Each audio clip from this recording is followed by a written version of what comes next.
Bismillahirrahmanirrahim. Assalamualaikum warahmatullahi wabarakatuh.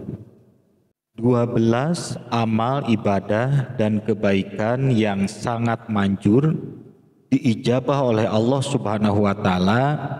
Ini berdasarkan pengalaman pribadi yang sudah teralami oleh saya dari sekian amalan-amalan ibadah, dari sekian kebaikan-kebaikan yang sudah dilakoni, dijalani. Nah, 12 amal ibadah dan kebaikan ini sangat manjur. Tapi bukan berarti amal yang lain atau ibadah yang lain tidak manjur ya. Ini cuma kebetulan saja yang sudah teralami oleh saya. Jadi supaya bisa menjadi motivasi buat sobat-sobat semua. Ini berdasarkan pengalaman ya, bukan dari hadis ya. Mudah-mudahan ini bisa menjadi rekomendasi yang baik buat sobat-sobat semua. Yang pertama yaitu membaca istighfar. Nah, ini sangat bagus, terutama untuk melunakkan hati, menenangkan jiwa, dan apabila kita dalam kondisi galau, bingung menjalani kehidupan ini, banyak masalah itu ini. Nah, dengan istighfar insya Allah batin kita terkendali, jiwa kita bisa halus, perasaan kita halus dengan membaca istighfar. Saya alhamdulillah istighfar ini minimal 100 per hari lah gitu kan. Kadang-kadang lebih gitu kan, tapi minimal 100 per hari. Coba diusahakan kita beristighfar ya, beristighfar 100 minimal ya tiap hari. Itu supaya menenangkan jiwa, dan itu sudah terasa oleh saya, alhamdulillah. Nah, selanjutnya yang kedua yaitu sholat duha 12 rakaat. Insya Allah itu memperlancar rezeki, dan saya sudah membuktikan alhamdulillah dengan sholat duha 12 rakaat. Jujur aja ya, saya pernah membandingkan antara 2 rakaat dengan 12 rakaat itu beda gitu.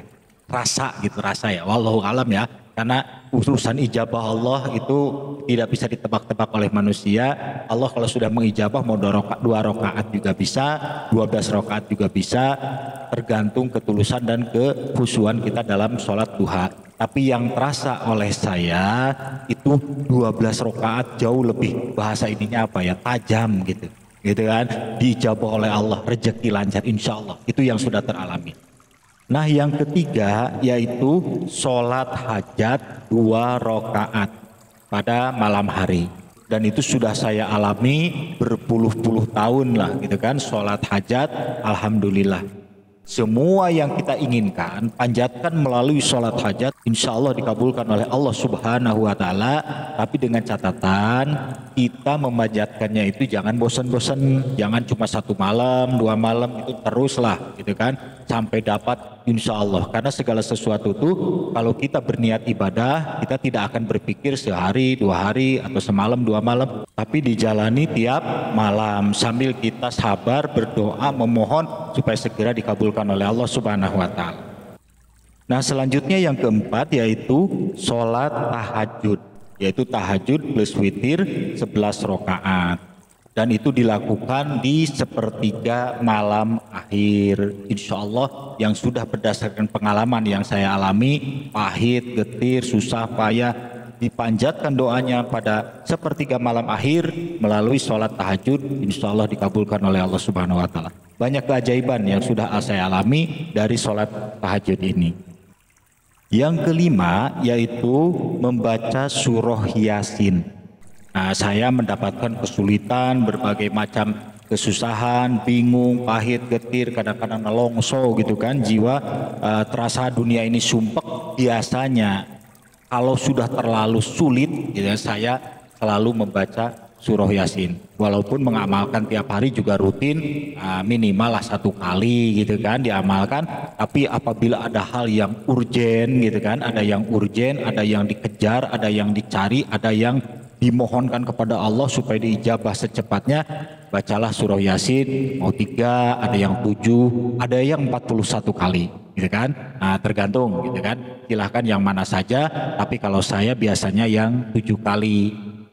Pernah saya sakit hati sama orang juga baca Yasin. Supaya apa? Bukan untuk membalas, bukan untuk mendoakan jelek, tidak. Tapi supaya hati kita yang sakit ini disembuhkan oleh Allah, kemudian saya diberi kekuatan dan diberi gantinya, gitu kan, atas sakit yang saya alami ini diganti dengan kebahagiaan oleh Allah Subhanahu wa taala, dan itu mujarab. Yasin itu mujarab. Nah, yang selanjutnya yang keenam yaitu puasa sunnah Senin Kamis. Maksudnya Senin Kamis itu puasa di hari Senin dan di hari Kamis, dan itu puasa sunnah yang sudah dianjurkan oleh para ulama, termasuk orang tua saya sendiri.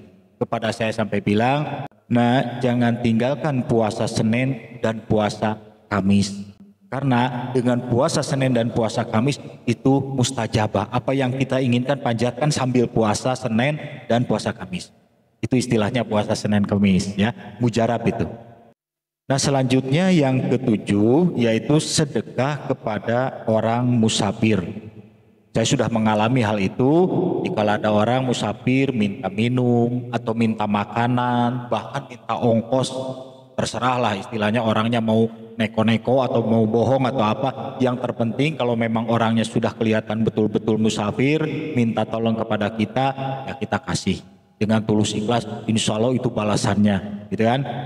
Alhamdulillah, karena kebetulan saya juga dagang, dilancarkan rezeki, alhamdulillah tidak ada kekurangan. Walaupun namanya hidup itu tentunya ada sulit, ya pasti ya, tapi alhamdulillah ada aja jalannya, gitu kan. Pertolongan dari Allah Subhanahu wa taala bagi orang yang suka bersedekah kepada musafir, itu sudah saya alami. Yang selanjutnya yang kedelapan yaitu menyayangi orang tua. Insya Allah membuat hidup kita itu berkah. Itu sudah teralami oleh saya dan alhamdulillah. Karena posisi saya itu sebagai anak yatim piatu, kemudian saya juga diurus sama orang lain, dan orang lain itu bisa dibilang bapak angkat, ibu angkat yang sudah tua renta.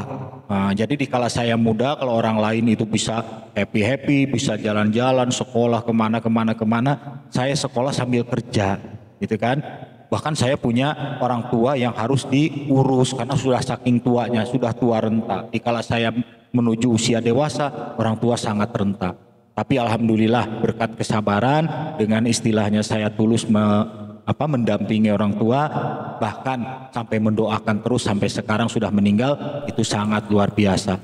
Alhamdulillah Allah menjaga saya, merawat saya, insya Allah tidak akan ada kekurangan bagi orang yang menyayangi orang tuanya.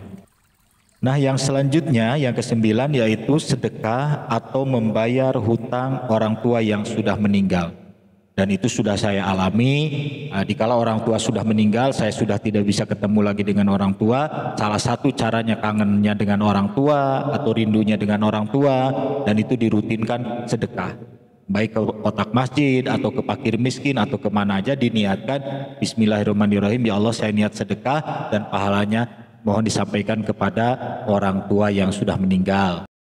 Nah, di samping itu selain sedekah juga kita membayarkan hutang orang tua. Apabila orang tua itu punya hutang kepada siapa yang belum terbayar selama hidupnya di dunia ini, supaya selamat di alam kubur dan selanjutnya, dibantu oleh kita, dibayarkan hutangnya. Kepada siapa berapa, bayarkan.